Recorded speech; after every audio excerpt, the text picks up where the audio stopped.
Good evening, everybody, and welcome, or good afternoon to those of you in the United States. But for all you European folks, good evening. How are you? It's Thursday, 2 o'clock in the afternoon here. Sunny and unbelievably hot outside. It's been a hot week, and it's going to be a hot summer, I think. But this is actually going to be my last live stream from down here. My move has accelerated, and I'm going to be out of here within a week or so, and I'm going to be gone for a couple of weeks. But don't go far, because I'll probably be posting some stuff on the website and almost certainly keeping you updated somehow as to what's going on. And we've got plenty of videos that are almost ready to drop. I'm just waiting on things to happen. So there'll be other stuff cropping up. But as far as live streams go, I'll let you know, or you'll see it in your feed as soon as we're back in business. But I have some stuff to move, boxes and things, a lot of them. And that usually is about a week of putting things in boxes and forgetting where they are and having to empty them again and mislabeling them, and then a lovely break for a 14-hour drive, and then doing the whole thing in reverse on the other end with more losing. And that's what's coming up in my 2 weeks, but it's going to be good. It'll be a nice change of scene, nice change of scenery, and nice change of insect populations too. So it'll be exciting and lots to talk about. But this week, I've got a really interesting program for you today. It's not what was advertised on the box either. It's something quite different. And you're just going to have to wait and see, aren't you? Because I'm not going to tell you, not right now, not until we start. So there you are. The fact that this is my last live stream should not be confused with the fact that you won't see me again this weekend, because of course this weekend is AfterStack, our first edition of AfterStack, when Dr. Bud Parrott and myself will be talking about post-production, and specifically about post-production for macro photographers, which is really a very different thing than your regular post-production. And we're going to be talking about just about everything. Not this time, we'll talk about things one at a time, but the one thing we need that we don't have, the missing ingredient, is some pictures. And we want to use your pictures, because that way at least one person will get direct, immediate benefit from it, because we'll show you what we recommend you do. And by the way, that will probably be two different things, because Bud and I do things very differently. And that's part of the reason we're doing this, is so that he and I can argue about the best way to do it, and you can benefit from both. So I need somebody to send in some pictures. And the way you do that is you go over to Discord, you go to the AfterStack area, it'll be labeled, there's a note on the door or something. Go in there and talk to Bud or Larry or whoever happens to be in there, and ask them where to leave your picture, and they'll tell you. And then you'll be famous, because it'll be on Saturday, and we'll talk about it. So I'll give you till the end of the hour, and if at the end of the hour nobody's volunteered to send a picture in, I'll pick somebody. I will. I seriously, just like in school, I'll pick somebody, and then you'll be on the spot. So somebody volunteer, and it doesn't have to be a good picture. It can be a bad picture. In fact, in some ways, a bad picture would be more fun to do. So if you've got one that you didn't like because you did something wrong, or you don't know what you did wrong, then do that, and we'll talk about that as well.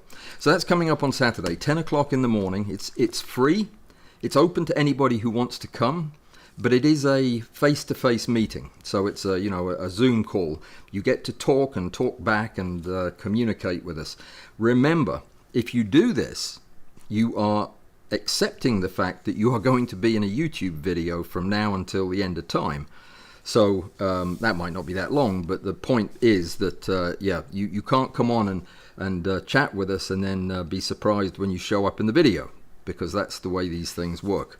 So just bear that in mind. But somebody send in some pictures, and tell one of the bouncers that you did it. Tell Amy or Alistair or Bud that you sent in a picture, and Bud will know if you're not telling the truth, because he's Bud.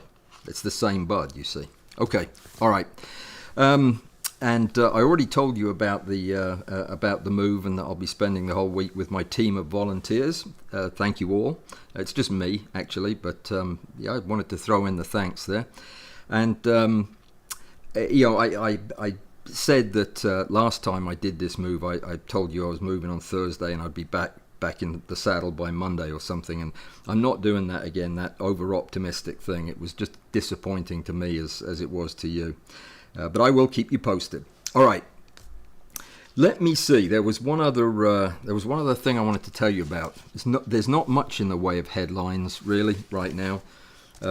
Somebody's going to want to know where I'm going to. It's called the Middle West, or Middle Earth, Westworld. I'm not sure what it's called where I'm going, but it's near Illinois, which is in Peoria. That's the general area. I'll tell you when I get there. I forgot. I drove there once and then just it escaped my mind, but it's up from here. All right, so let me see, where was I? Thank you to my Patreon peeps, especially now as we have a disruption ahead. I do appreciate you supporting me, especially when things aren't super smooth. But we'll make this transition as smooth as possible, and it's going to be a much nicer studio, and hopefully you'll be happy with everything. All right, so let me go on today to tell you what we're going to be talking about. We're going to be talking about opportunity, sure enough, but an opportunity for me and an opportunity for one of my friends. We'll call him William, because that's his name, and that way he'll know I'm talking about him. But this is an opportunity that came along, one of those things that you couldn't plan for, and I wanted to share with you the facts about it, because it occurred to me this is something we talk about in macro an awful lot, but most people who don't push the envelope at the far side of macro ever come in contact with this. So I thought it would be interesting to tell you about it. What it is I'm going to tell you about high magnification. I mean really high magnification photography. Now you're going to be hearing from the maestro himself when we have Charlie Krebs on in a couple of weeks, or actually now it'll probably be close to 4 weeks, but when Charlie's on, you'll be hearing from one of the best microscopists in the world, winner of the Small World competition, and just a superb macro photographer. But I can tell you a little bit about the mechanics of it and what kind of problems we face, and why it's a thing. But let me tell you first the brief story about my friend William. He was lucky enough, he had the opportunity actually to buy at a very good price a Mitutoyo 50 times M-plan objective. That is a very high numeric aperture, high magnification objective that is very, very difficult to use. And as you would imagine, it requires very, very short steps. And by short steps, I mean when we're shooting at 20 times magnification, we'll be shooting around a micron, or sometimes less than that, a half a micron. But when you're at 50, you really need to be thinking in terms of an order of magnitude less than that, a tenth of a micron. And rails don't do that. And why don't they do that? Most rails are driven by a stepper motor. Something like that.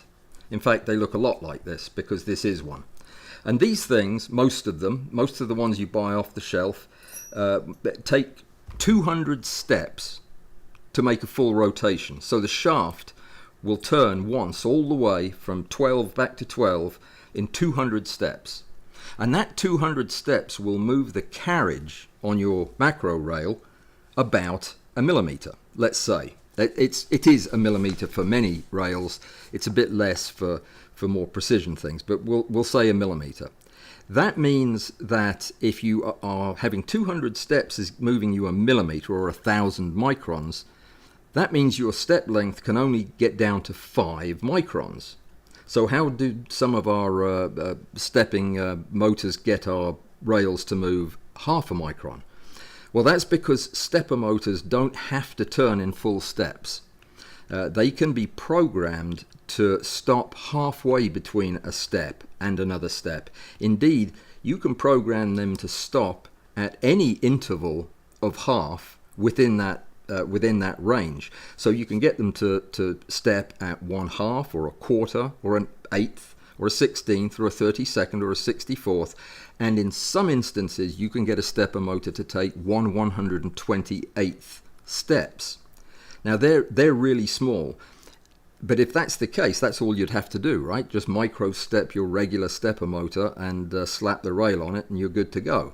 But unfortunately that's not true, because there is a problem with the micro stepping. As you get smaller and smaller steps, you start to approach a distance in your step that is about the same as the error, the possible error in any step.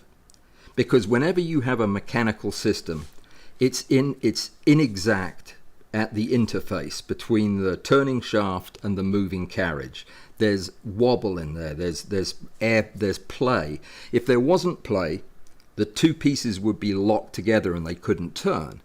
So there's a little bit of play, and that little bit of play throws in enough error that the error itself would absorb the step length, meaning that you could take 100 steps in a row. Theoretically, you could toss a coin and get heads 100 in a row, but if you fell within that error 100 times in a row, your rail wouldn't move at all in 100 steps. Now that's not likely to happen, but it creates such inaccuracy that it's pretty much useless at that point. So what is Bill going to do with a microscope objective that requires 1/10 of a micron step? Well, we have to overcome some problems. One problem that can be overcome pretty quickly is to just ditch the 200 stepper motor and get something fancier. Get something that will step at 400 steps. That's a bigger version, a 21 NEMA 21, and here's one. I think this might be one that's 400 steps as well, but they do make them that have 400 whole steps, and that means your micro stepping is already starting 1/2 shorter. So that's one way you can do it. They are much more expensive, the 400 step motors. A few brands of rail use them, but it doesn't overcome the problem of the rail, and that's really where the rubber meets the road at high magnification. You just can't really stack with a standard off-the-shelf rail. You need something that is going to give you consistently tighter, smaller steps repeatedly over hundreds and hundreds of them. That's where the Microscope focus block comes in. You may have heard of this. A Microscope focus block is a part of a compound microscope. It's actually part of any microscope, but it's generally the ones we use come from a compound microscope. And it is the piece of hardware that allows the turning of a knob on the side of the microscope to move the objective up and down relative to the subject, or move the subject up and down relative to the objective. And those things use a very, very different kind of gear. They're not using a worm screw, a lead screw like the rails do, where a turning screw that's turning horizontally moves a carriage that has tabs that are riding inside the grooves. You can just imagine how much play there is in something like that. The Microscope, has very, very fine grooves in the fine focus adjuster that are so fine that they move the carriage a much, much shorter distance for the same amount of turn. In fact, most of these things will move the carriage only 200 microns in a full rotation of the fine focus knob. And this is where the magic happens, is using that type of accuracy with the convenience of a motor to do the work for us. Because you still need to be able to program it. You still need to be able to tell it to do the stack the way you want to. So what I'm going to do You know what I forgot to do? I'm terrible about this. I forgot to tell you about, to remind you, I did on Tuesday, and I made a mental note to myself. Mental notes to myself are a bad idea. But I left a note to myself to be sure to tell you that Leicester only has like 250 of these, 150 it might be, of the volume 2s that I'm halfway through reading. The volume 2 is more my kind of book. It's really good. I mean, the first one was good, but this one's got lots of interesting stuff in it. And he's going to run out, I feel sure. So I just wanted to let you know, if you live in Europe, as many of you do, the only way you can get it is on eBay. But eBay will send it to you. It'll even send it to you, Nils. They promised. They said they'd send it to Norway. So, yeah, if you're in Norway, you're in luck. eBay. The book will be there, and you can order one. Okay. I was going to shout out somebody else too, because he just crossed my mind today, and he's such a nice chap. When Dennis came to visit me, Dennis Miller, he brought me his latest book. This is his collection of AI photography from last year, and I don't even think you can buy this book. Dennis will have to tell me, and I'll let you know how. But it's fantastic. His art is just second to none. I love it. And this book is his best one yet. So, Dennis Miller, Photo Inits, Photography Reimagined. Okay? Very, very good book. So that's 2 books. And I was going to tell you about a tool. Have you ever used a deburring tool? I hadn't, honestly, until somebody said, you should use a deburring tool to clean up your ugly 3D prints. So I bought one online, this thing. And I may have told you about it, I don't know, but it's called an AFA tooling. They aren't paying me to say this. Nobody pays me to say anything. I just wanted to let you know about it because it's lovely. It's an aluminum handle with a really sharp steel blade, and it cuts aluminum. When you go around a cut you've made, it cleans it up. I love this thing. I've been going around cleaning up holes everywhere I find them. So anyway, just wanted to let you know about it. I got it on Amazon, by the way. I'll put a link in the show notes. So what I was going to do before I so rudely interrupted myself was 3 things. I want to show you what a microscope is. And to do that, I'm going to take it apart in front of you in a dazzling display of mechanical genius. Then I'm going to show you what the focus block is. Actually, let's get down to the very focus block and show you how this device that I'm going to describe to you, a focusing block rail, basically, a macro rail made from a microscope. I'm going to show you how that's made, because I'm making one for Bill. That's how this opportunity came to be mine as well. And I'm going to show you all the other things that come off a microscope. And you've got to bear in mind that a top line rail will cost you several $100s. One of these microscopes that I'm going to show you in just a second, in the condition that Bill bought his and sent it to me, cost $50. And this, though, is a real deal. He got a great scope for $50. You could never use it as a microscope. It's got too many things broken or missing. But the important stuff is not, and I'm going to show you that. And the last thing I'm going to do is show you the very heart of the focus block. Well, it's not really. It's one of the parts of the focus block that's so crucially important, and that's the cross bearings. I'm going to show you what that is and what that means. So let's waste not another minute and get right to it. So I'm going to give you a better camera view that will actually let you see what we're doing here. So this is a compound microscope. It's an Olympus BH2, which is probably the most popular or most commonly sacrificed microscope body for what we're going to be talking about. There are others. Nikon makes a couple. I believe that my friend Rick uses a Nikon camera. Oh, I think we just lost... well, there you go. Nope, we're back again. But it's jumping around. Who knows? We had problems the other day. I hope we don't have any. Yep. Okay, great. Fantastic. Let's try something else. Great. We're losing that too. Hang on a sec, guys.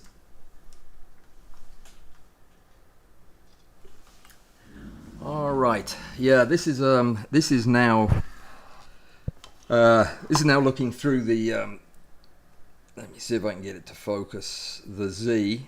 I got a couple of backup cameras in position. We've been having some problems around here with electrical stuff. But anyway, this should be enough for me to show you.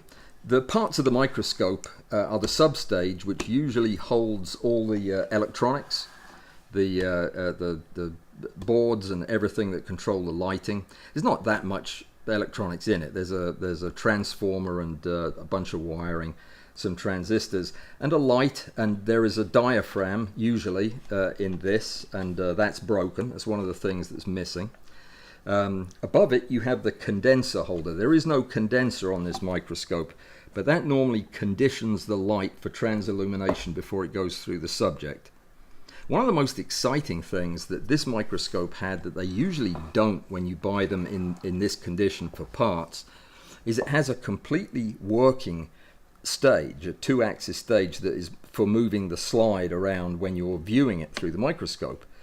This is a beauty. It's really heavy. Both axes work, and they're smooth and intact. So right there you have $50 worth of hardware. You could very easily rig that into some kind of a positioning system. What I'm going to do is take it off to give a better view of where the condenser is. But this is not a cheap piece of equipment, and this one is in absolutely perfect nick. It uses a different kind of roller bearing. It uses ball bearings in these grooves. Still very smooth, very nice piece of equipment. The condenser is, as I say, it's for conditioning the light and collimating it to a degree so that the light is concentrated where it passes through the subject on your slide, which is here. This is the turret, and this particular microscope has 5, let me see if I can show them to you. Oh, yeah, you can see them there, I think. It has a room for 5 objectives, which is a pretty decent sized turret there, and you rotate it and it lines up the objective you want to use with the optical axis.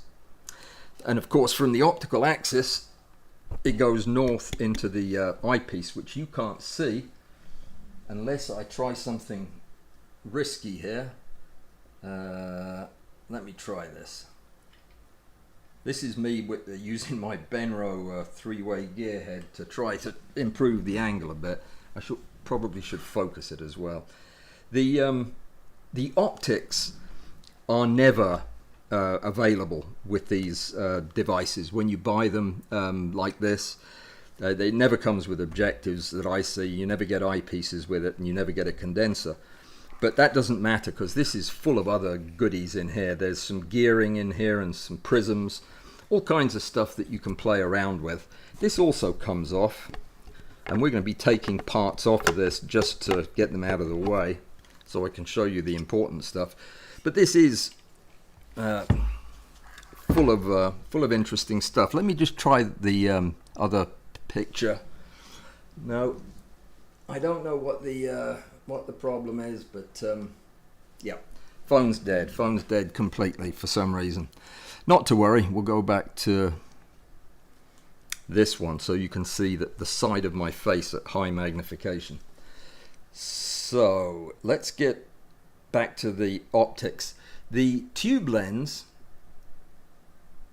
hang on, now I'm having a bit of trouble getting any focus here. It's let me try something. No, I think that's probably a bad idea. There, we'll just leave it there for now. Okay, so there's plenty of stuff in here in the eyepiece assembly that you can take apart and find stuff to do with. It's a heavy chunk of metal, so there's something you can make out of it, I'm sure. Look at the way the eyepieces retract in as you get closer and further apart. You can't see that, can you? It's very, very nice mechanically. It's beautiful shape. All right, so after that, let's get rid of the condenser. It's just going to be in the way. There's one fastener that keeps it onto the microscope usually. It's pretty straightforward to take it off, he said, being unable to take it off. There we go. So this is the housing, and this itself also has, it also has a dovetail screw in it that uses bearings and allows you to raise and lower the condenser to the substage. So this would be useful for positioning as well. You could use it as an x-axis or a y-axis, or even a z-axis if you were working in, with something fairly small. All right. So what we're left with then is the base and what's called the arm. The arm is what we're most interested in because it contains the focus block. You're all going to have to take Dramamine after this, I'm sorry. So if we turn this thing on its back, we can see goodies under here as well, including a first surface mirror, I believe. There's a diffuser in here. This is the light chamber where your light plugs in the back here, and it's all very nice, very solidly built. And the diaphragm is right underneath here, that if you wanted to replace it, if you were trying to fix this microscope, that's where you'd do it. You can take one of these microscopes apart with about 3 or 4 tools. Different sizes of Allen wrenches is most of all you'll need, plus some JIS screwdrivers, which are very hard to find, by the way, around here anyway. JIS is the Japanese International or Industrial Standard, and it's a particular size of screwdriver that has a very flat end on it. You know how most Phillips heads have a pointy or rounded end? They don't work well on these JIS screws, and they'll strip them. So you really want to invest in a set of JIS screwdrivers if you're going to be taking these things apart. I had some, but I don't know where they are. Good Christmas present hint though, isn't it? With my birthday just around the corner. It's not just around the corner. But don't you think today being, do you know what today is? Today is our 100th Macro Talk 2, and it is my 200th live stream since I decided to give it a try 2 years ago. So it's happy 200, I guess. So yeah, do you need a better excuse for a super chat than that? I don't think so.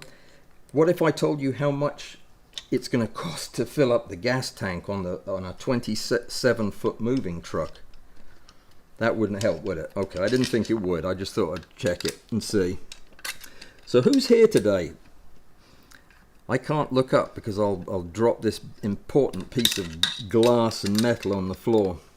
I saw that David was here from Winthrop, where it apparently is quite nice. Hembrodium was here because I saw that he was saying it was nice up in the north of England today. Who else is here, I wonder? Let me see. Is Susan here? So here's the base, and yeah, use it for something. You could use it as a shoe. Be uncomfortable. You might need to cut off some of your toes for it to fit, but yeah, it could be trendy. You'd need 2 of them, of course, unless you cut off a foot as well. So let's get on to the focus block. Now, the focus block and the rest of the arm form a piece, as you can see, and this is common in most research microscopes, bigger microscopes, hospital microscopes. They're all going to be like this. And if you look at the back of it, you can see that most of it's hollow, but it's made of a very, very sturdy aluminum skeleton. So we don't want to have this thing necessarily sticking up in our face, because what we're interested in is this thing, this piece right here.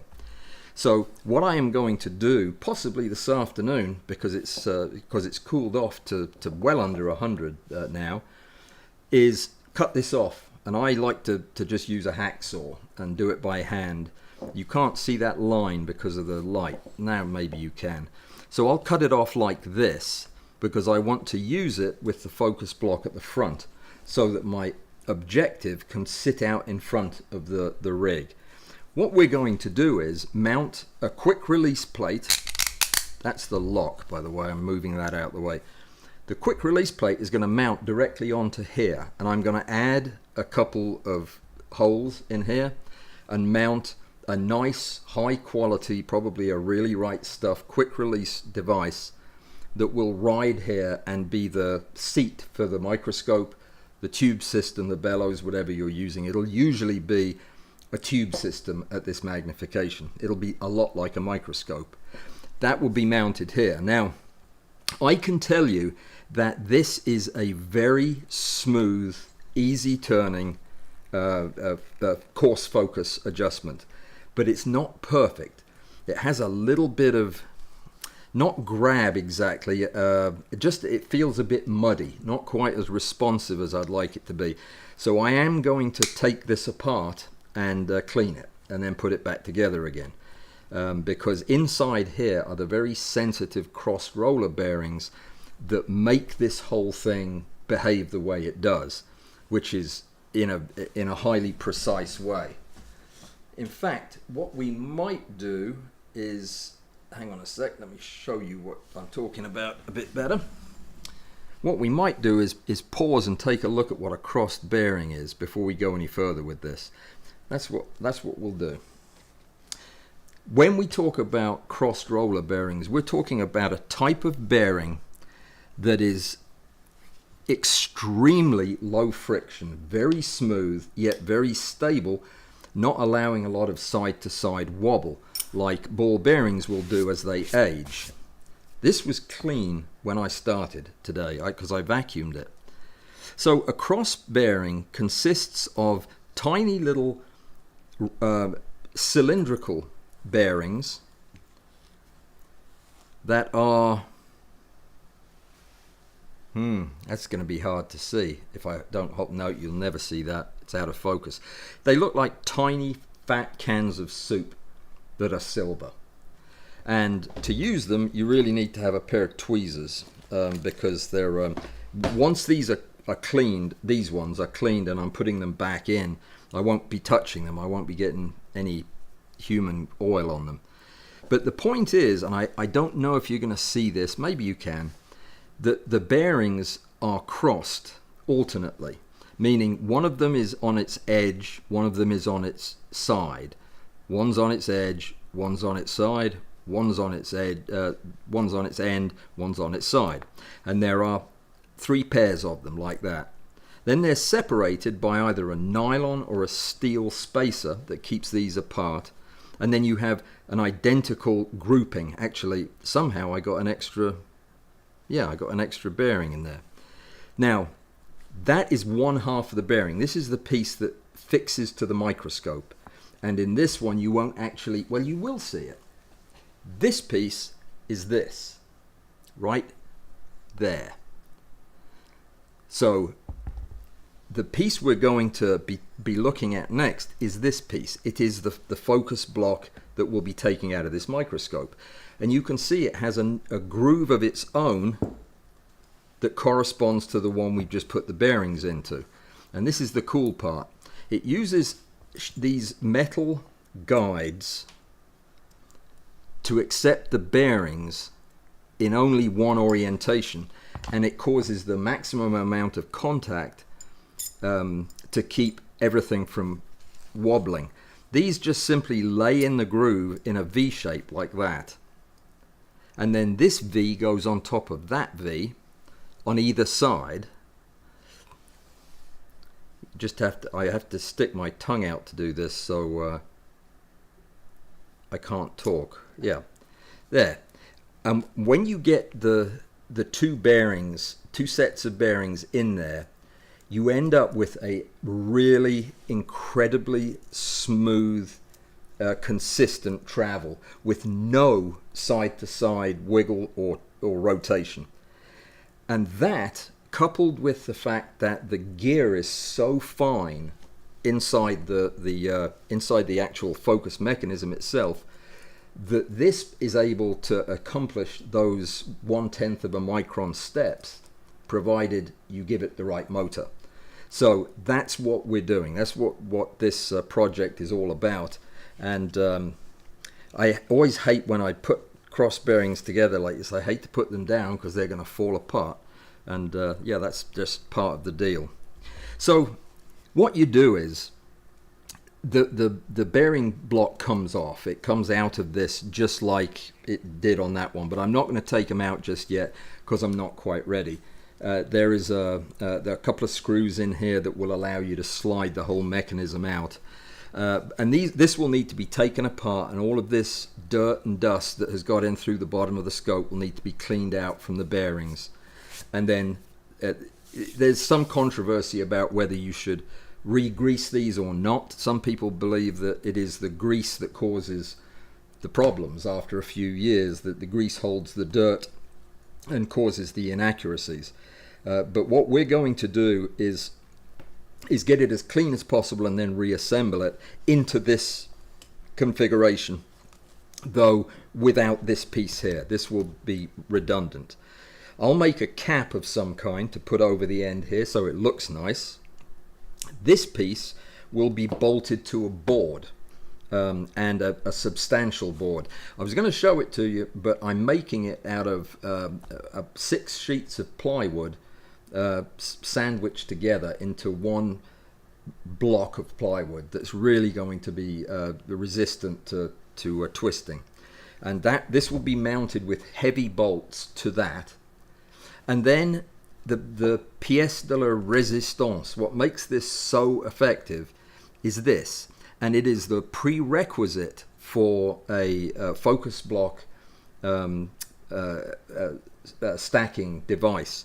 And that is that you have a fine focus that is continuous along the travel of the entire focus block. Meaning, I could sit here and keep turning the fine focus block until the carriage gets all the way up to the top. If your microscope only goes so far and then stops, and to move it any further you have to go to the big wheel, it won't work for this application. So you need a microscope that has full travel of the fine focus, and that's what this has. And it has it, I'm doing it with 2 hands because my hand's getting tired.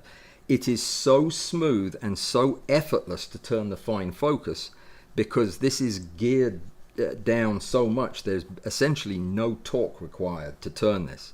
It's just very, very smooth and simple, which means a mechanical coupling to this that is driven by one of these is very easy to assemble and get to work. In fact, it's quite amazing that this particular motor that I am going to use is within a millimeter or two of being exactly the right height for this. What I'm going to do is probably cut off one of the sides of the shaft of this, or get another one with a single shaft out the front. And I'm going to use an adapter coupling that Graham, who I hope is here today, because this is a huge nod to Graham Carey, who invented this coupling. It consists of a device very similar to this, like a focus knob, but on the inside of it, it has a large silicone type O-ring. And that O-ring seats right over the end of the fine focus knob. It doesn't cram onto it, doesn't grab it, it just sits over it. And because there's so much friction between this and the O-ring, any turn of the motor shaft will turn the fine focus because there is no requirement for force to turn that. So you can turn it in really, really small incremental steps and move this focus block with your mounted camera in steps down to 1/10 of a micron quite easily. And it does it in a way that almost completely eliminates every single one of the problems that you get with using a mechanical rail. And that's super valuable to have. In fact, I would go so far as to say if you are regularly taking photographs at 50 times magnification or higher, you have to have one of these. But please don't buy one of these until I have bought mine. I was trying to work up the gumption to buy this one from William, because this is the best one I've yet seen. I ordered 2 of these last year, by the way. That's where these roller bearings came from. I ordered 2 of these microscopes, one at a time, and they both arrived with a bent shaft, and that's about the one thing you can't fix, because the shaft was bent, the fine focus wouldn't even turn, and I don't have the ability to fix that. But this one is pristine. So the actual assembly of the device is it requires a little bit of precision. You want to have everything lined up and double checked, but once it's set up, you know how you run this? You run it with a controller. Any controller that can control the stepper motor, and probably the most common ones would be the Wii Macro, which is very accurate, the stack shot. You could probably the only one I know that you couldn't use, at least couldn't use easily, would be the NovaFlex, because they have a proprietary controller. Really, it doesn't matter if you've got any way that you can control a stepper motor in micro stepping, and most of the stepper motor drivers that you buy do allow for that, then you're all set. You have everything that you need, because it doesn't have the problem with that is, of course, the user, the person who's going to be using it to stack, is going to have to know how to program the Arduino, the microcontroller, so that you could set up the stack itself. So we will prefer to use just an interface that you're already familiar with. And my preference for this, and I meant to bring it in here, was I'm going to use the Wii Macro controller, because I have another one of them. So that will control this beautifully.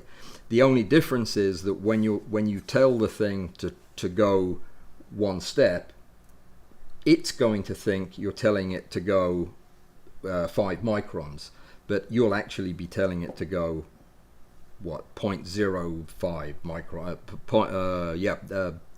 an order of magnitude less than that. You'll have to translate in your head, because I don't know how to program Wii Macro controllers, but there'll be a comparison between the step that it thinks you're saying and what you're actually getting. And it'll move in a tiny fraction of the steps that you think you're getting. And that's really all there is to it. It's incredibly simple for something that is really on the esoteric edge of macro photography. This is about as far out there as most people would care to go. It's great. I'm so glad Bill's doing it.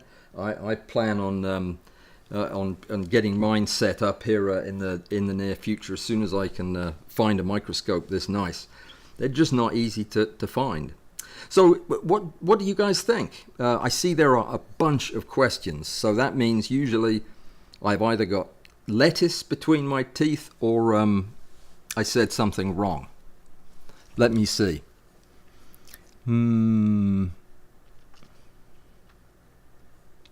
Okay.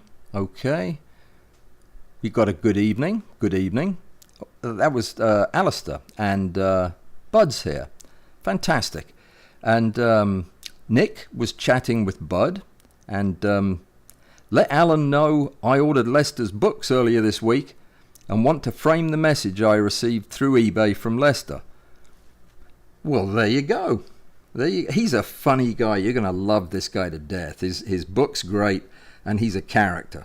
He and I were trading quips within the first sentence of our conversation this week. He's a good guy. You'll like him. He's a New Yorker, though, so you have to overlook that. But otherwise, he's a nice guy. And you're going to want his book. Don't leave yourself too late. I'm sure he'll print more at some point, but if you want to have the book to skim through it before we meet and before we talk with him, or so that you can ask some questions about it, then you better get it now while they've still got them. Let me see. Somebody's on an iPad and doesn't know how to... I don't know either. I don't know how to use an iPad. My iPad's version number 1. It weighs about as much as my Mac Studio, really. But it doesn't function like that at all. It functions like a Kindle. Not quite as good as a Kindle. Yeah, it's very old now. But what is the problem? You're on an iPad and you're trying to copy a message? Well, you just tap it and then stretch the thingies over it and then right-click it and hit copy.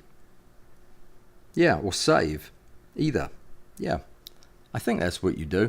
And then Joseph jumped in and said, tell Alan it's not the end. I know it's not the end. Who said it was the end of the screwdriver? It's the fact that the Phillips cross is cut with spokes tapering out, so the driver jumps out of the screw head when over-torqued. That is what I said. You are so pedantic about these things. Didn't I say that? I said they had square ends on it so that they didn't strip the screws. I think that's what I said. He and I are chatting, friendly chat about the JIS standard screw. I'll have to find a bigger one to show you. What it is, it is a different kind of screw. These are, no, they're not JIS. They're something else. But they look like a Phillips, but they're very square and regular. And when you put the screwdriver in, it really kind of locks into place. And when you turn it, it might not be able to turn anymore, and you might strip the screw in trying, but it won't do that thing that Phillips heads do and kind of turn and strip out the screw. I hate that when it does that, but these things don't do that. And I can't see one right off the top of my head here. Well, these are tiny ones, not the size you could tell from. I'll take a picture of one and show it to you. It's interesting. But you can't find them. You can't find the screwdrivers unless you go on Amazon, and they're quite expensive. I found a set of 4 that have all the sizes that you need for an Olympus microscope, and it was about $20 for 4 little screwdrivers. Seemed like a lot to me. But I should be able to buy them with all of these super chats that I didn't get today. Oh, I asked. I tried. I'll just tell my banker that it wasn't a good week at work. Joseph goes on to say, thank goodness, I was afraid he was just going to leave it there, that this serves as a crude torque limiter. It also causes the driver to chew up the head. For microscopes, cameras, etc., this is a bad thing. Oh, you're talking about the Phillips head is a bad thing for microscopes. I think. I don't know. Does anybody really want me to dig any deeper into that, or should we just leave it be? Let's leave it be. Somebody might ask, somebody who's thinking about taking a microscope apart, do you have to take apart the rest of the focus assembly in order to service it and clean it? You do, actually. If your cross bearings are dirty and the grease has accumulated dirt and dust, so will the shaft on the inside, and so will the actual gears, and they need to be carefully cleaned as well. Just with some solvent, get the grease off, and then apply some light grease back on. I definitely would use grease again, though. It's because I've never worked on a microscope that I didn't re-grease it, but I don't suppose you have to. But this is the way to go if you're at all thinking about getting into high precision stuff. This will be the way you would want to approach it. But take your time and do your homework. There are not many microscopes that fall in the category of inexpensive enough on the used market to purchase one even broken that is going to do the job. That has the full travel fine focus, and something that has the size and the bulk to carry a heavy camera. And this is about the only one that I know that has a flat back, so that it sits flat on the surface. Even the Nikon has a slightly curved back. I think the Labafot does. Yeah, this is a particularly good choice, and I'm excited to see it come to fruition for Bill. It's hard to find somebody to do this for you, but he timed his opportunity perfectly, because I was itching to do one of these on somebody else's equipment. Yeah, that's what you want to try to do. They say you do one, see one, do one, teach one is the surgical dictum. But I like to think you operate on somebody else's and then you operate on yours. So we'll see how this goes. I'm sure it'll go well. And thanks again to Graham Carey for showing me the way with all of his diagrams and pictures. I'm very impressed with the fine focus adjuster that you've designed. I think it's exactly what I wanted to use. I used the I should also call out WeMacro, because I'm talking about their 400 step motor. I'm talking about them as if they haven't made one of these things that I have reviewed. They have, and I have. It uses a strange contraption, which I forgot to bring in here, that holds onto the focus knob with nylon screws and turns it that way. I found it very cumbersome to use, and because it's designed to be used just from time to time, you bring it in to use it and then take it away again, rather than a permanent installment, I didn't find it very stable. This is going to be very stable, even though if Bill wanted to use this manually or in some other way, all he'd have to do is loosen 2 screws and slide the motor back, and then this would be completely manual controlled and work just the same. So very exciting. While we're talking about microscopes and microscope related stuff, I also decided to go with one of the XYZ tables that Graham uses. They have a bunch of different names. This is one of those large laser engraving work tables. It's just an XYZ platform that's about this big, 200 by 150 millimeters. Big enough to put anything else you want on top of it. A rotation table, a goniometer, anything will fit on top, because it's gigantic. Big silver thing with a cheese plate on top. For $200 if you buy it in America, $100 if you buy it from China, plus $100 shipping, and of course the very real chance it'll never arrive. Yeah, so it's a $200 investment, but I've been putting it off for years, ever since my XYZR device hit my door at my last house on the last few feet from the post office. Ever since then, and it's been a bit of a disappointment, that device. So this hopefully will arrive more graciously and less noisily, and will serve me for a long time. So I look forward to showing you that when I get back in the studio. What was I going to tell you about the studio? I don't know how I'm going to set it up yet. I rather like this setup here, where I can do a lot of my work on insects and everything at my desk, but have all the camera stuff at the other end of the house. I'll be able to do something like that at the new digs, but we'll just have to see. We'll have to see what the acoustics are like and everything else. But I'm excited about the move. I really am. It feels like it's time for a change, and yeah, that's good. So I'm excited. I'll keep in touch with you while I'm gone. If there's anything, well, you've got 10 minutes actually, so ask away your questions, and I'll see if I can answer them. What model of microscope is that? That is a BHTU. It's a that is the one of the model designators, but it's a BH2 from Olympus. Yep.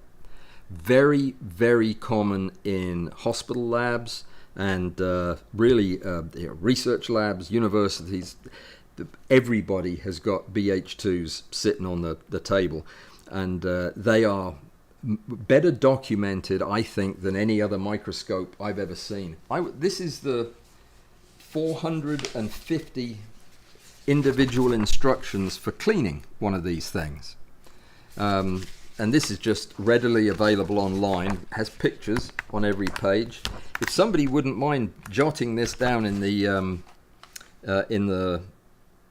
notes there, the chat. I can't find the URL. I don't think it's printed on there, but that's the title. Complete Teardown Cleaning BH2 Sliding Focus Block. Everything you would ever want to know about everything to do with this. And yeah, it's a very handy document. I have another friend, John, who's currently building a specimen platform, a subject platform using a focus block, which is, and it's another good use for it. It's not the what I would do with it, but it's you can do that. You can make a Z-axis from one of these. But even if that's what you're doing, it's good to know what this says, because by the end of reading this, you'll know everything that there is to know about how a microscope focus block works. And yeah, it's lovely, so well documented. So congratulations to Carl Hunsinger, who wrote this up in 2017, which was, I think, right after the bubonic plague. Was that about then? Somewhere a long time ago like that. So yeah, this is very useful. There are some other manuals going around, but this one is written, I think, for idiots like me to read, and very, very thorough. So how does one access the upcoming AfterStack Zoom meeting? Is the name of it. You do the stack, and then after the stack, what do? Go to Photoshop, AfterStack. It's going to, well, I've already posted the invitation in my blog article, which is always going to be on Monday or Tuesday. It comes out on my website, and this last one was called Opportunity. Surprise, surprise. So it's www.alanwallsphotography.com/blog/opportunity. And that will take you directly to it, and the invitation is the last thing at the bottom of the article. If you're a Patreon person, you received it in the mail. If you are a Discord person, it will be in that blog article on Discord, which copies it over there. If you want, I'll come to your house and remind you about it on Saturday morning, about 9 o'clock, if that's okay. And that way you'll know. Otherwise, it's really up to you. Set your alarm. And I rather doubt we'll get 200 people. It's possible. And if we did, we'd have to close the doors, because I can't afford any more chairs for Zoom. They're expensive. So 200 is our limit. But I think that would be pushing it a little bit to expect that. But do come and be prepared to interact, because somebody's going to have to pull Bud and I apart if we go at it, as tends to happen. Bud is the kind of retoucher and Photoshop user who knows probably more about each of the tools and what they can do than Adobe does. Adobe makes it for a purpose, and then Bud finds out all the other things that you can do with it, and just has mastered it at a level that has left me behind. I'm a very busy guy, and when I edit my photographs, I need to get the biggest bang for my buck. I need to get my picture as nice as I possibly can, but I also need to do it quickly, because I have another 400 I have to do. And that changes the way I look at my work compared to the way Bud looks at his. And that makes for some very interesting discussions, and ultimately some very interesting compromises. Things that Bud swears by, like the using a linear profile instead of the profiles that are normally assigned to your raw files in Lightroom. is one of the things that he is extremely good with using. I'm not yet, because once you have a linear profile applied to your photograph, it needs to be edited differently than if it had the standard profile of Adobe. So yeah, it's these are the kinds of things we'll talk about. I mean, it is going to be for beginners as well as seasoned experts, and we will talk about what you give us. So if you're coming to this thing and you're a beginner, send us your early photograph, and we'll know that, and we'll treat the hour for your benefit. The people that send the photographs are going to be the people that get to call the shots for the session. We're shooting for an hour and a half or 2 hours, and I think we're going to try to do this every other week. So it'll be alternate with every per Zoom. So we'll do per Zoom, and then AfterStack, and then per Zoom, and then tangent. No, per Zoom tangent. I forget. You have to look at a calendar to see, but it means I don't ever get a weekend off again, till ever. So there's that. But that's good, because I like to work. And I think I've just run out of things to say, and I've still got 3 minutes left. I need to talk slower, or think more, or answer more questions. Just need to set up a camera, phone to my laptop for video as a webcam. Yes. In fact, if your laptop does not have a camera in it, then yeah, just get any cheap webcam, plug it in. They're all USB now. Follow the instructions, and that'll give you a camera. And then all you do is you go follow the address, the invitation that I gave you, and it's worldwide. So anywhere you are, you just log in to Zoom, and it will bring you to my private meeting room, and that's where we will be meeting. There will be no waiting room. There will be some rules because we have a large group, I hope, and there'll be a temptation for people to pile on.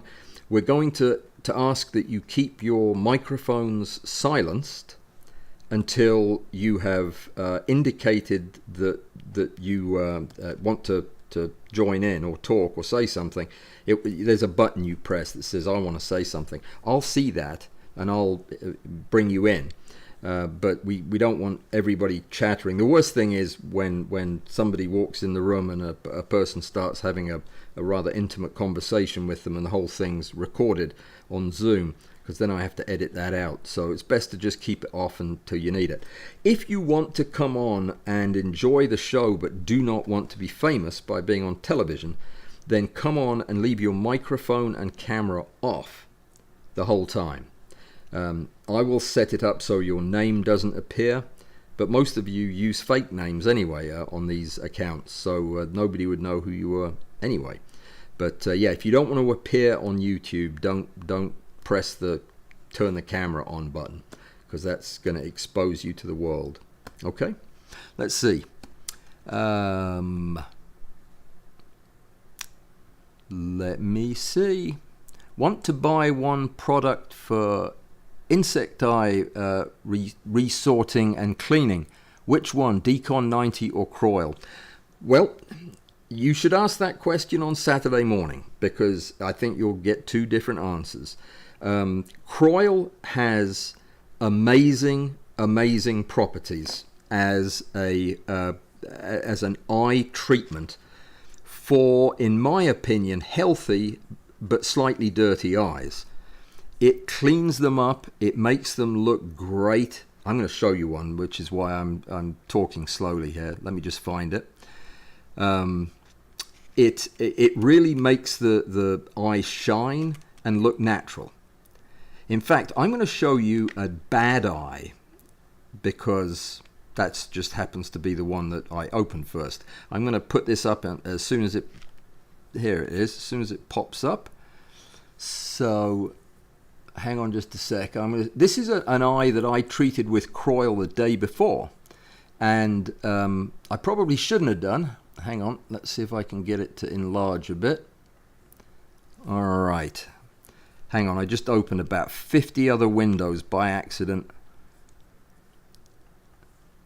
But I did find the other eye picture, which is also the same fly. Okay, so let me just let me close some of these pictures so that I can see my my OBS. This is crazy. I opened one preview window and it opened up 15 of them. Okay, so hang on. Here we go. Right, so we've got this guy. He hasn't been cleaned up yet. This is just, I put him in Topaz, and that's it. So it hadn't been to Photoshop. We could do him on Saturday. But he had his eye croiled. That sounds a bit rude, doesn't it? But his eye was treated with croil. And I don't care what you say, that is a sharp-looking eye. But it's also short focused, so there's a lot of resolution in this picture that you wouldn't necessarily otherwise get. If this eye had been like it looked the next day, which I'm getting ready to show you, like this, where there had been separation in the superficial layer and it had pulled away, I don't think Croyle would have done anything for that, but I think that Decon might have. It might have restored it or let some fluid get back up into the superficial area. You can see the gas that's forming under there. So I don't know is the answer to the question of whether it should be Croyle or Decon 90 if you can only use one thing. If it was me, because I'm more familiar with Decon, I would go with the surfactant. And probably wish I had some Croyle handy.